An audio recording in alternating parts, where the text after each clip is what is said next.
we just struck up a friendship because we both collect vintage guitars. And he said, hey, since you're coming to New York, why don't you come over to my place? And I'd like to show you my vintage collection. I said, that'd just be awesome.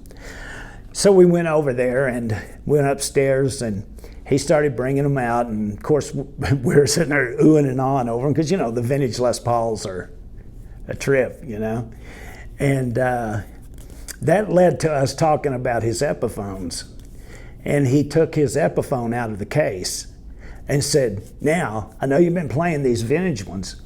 Play this Epiphone of mine. It's a JJ French model. And I did, and I said, I don't hear any difference. He said, exactly. He said, these things rule. And he said, you know, you're kind of taking a risk sometimes, taking your old ones out. And he said, you know, you ought to look into it. And I said, well, I do own Epiphones. I have, you know, the vintage Epiphone Casinos, Rivieras, and I own the, I think it's the Wilshire, the one with the bat wing.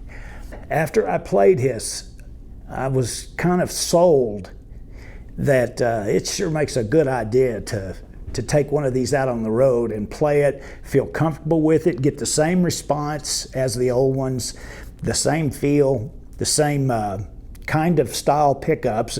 I dropped by today and absolutely fell in love with this. This is a sweet Les Paul.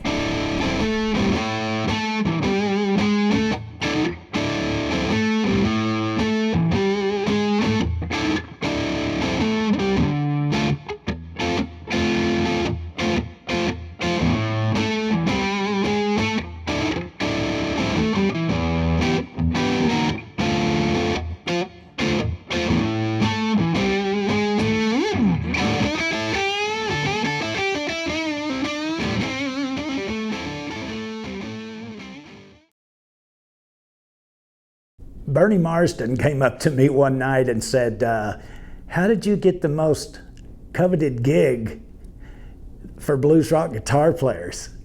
I said, well, it's kind of an interesting story. I had opened up for John several years earlier. Actually, it was 4 years earlier. He didn't say a word to me, but he was standing on the sidelines watching me play. And at the end of the show, I went over and shook his hand and everything. And it was just, I thought, man, what a nice guy, you know, very nice. And that was the last of it.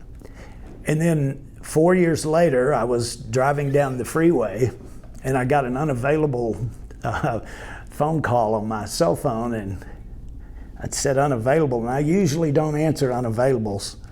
So I went ahead and picked it up. And then when I answered the phone, I said, hello, you know, and he said, hello, Rocky, this is John Mayall. I mean, oh, shut up. And I thought it was a friend of mine, Brian, who was disguising his voice, because he had done that several times before when I played with Glenn Hughes, another English fella. And then John on the other line goes, excuse me, this is John Mayall. And I went, oh, okay, what's up? And he said, look, I'm starting a new lineup, and you've been my first choice for the last couple years to be my guitar player. Would you be interested? And I said, yeah, I'll do it. And that's how that happened. And then I went in, and I think it was within 2 months, we had already had our new album out, doing world tours. And I've been with him now through 5 albums and 1 DVD live in London. So yeah, it's just been a beautiful ride. I love playing with John. It was a good story. I'm glad I took that phone call though. You know, if I would have ignored it, he may have called that next guy, you know what I mean?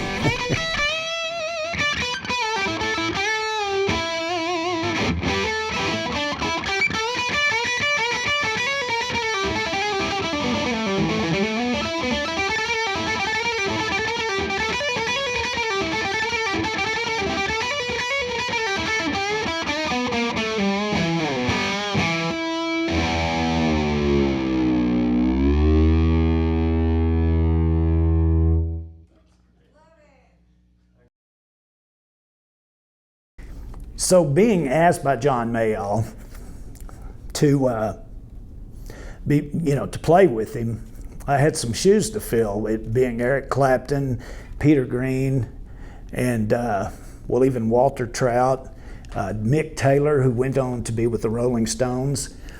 And so I had some shoes to fill. And John actually, when I first got to the first recording session, I was thinking, okay, do I copy these guys? Is that what is going to make John happy? And John came and before I even hit a note, he said, I just want you to know, don't copy any of those other guys. Play everything what you feel, because it's what you feel. That's the reason why I hired you. And from that point on, I was able to relax and be able to perform and just do my thing. He made me feel very comfortable with that.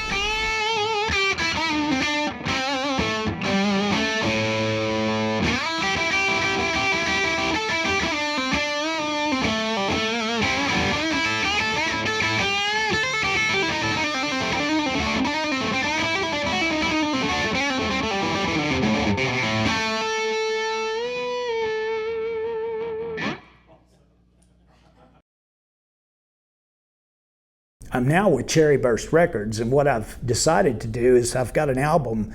Actually, I've put 2 new ones out that is a kind of a compilation of some of my best stuff. It's called the Essential Rocky Athas 1 and Essential Rocky Athas 2, and those are now out and available on Cherry Burst Records.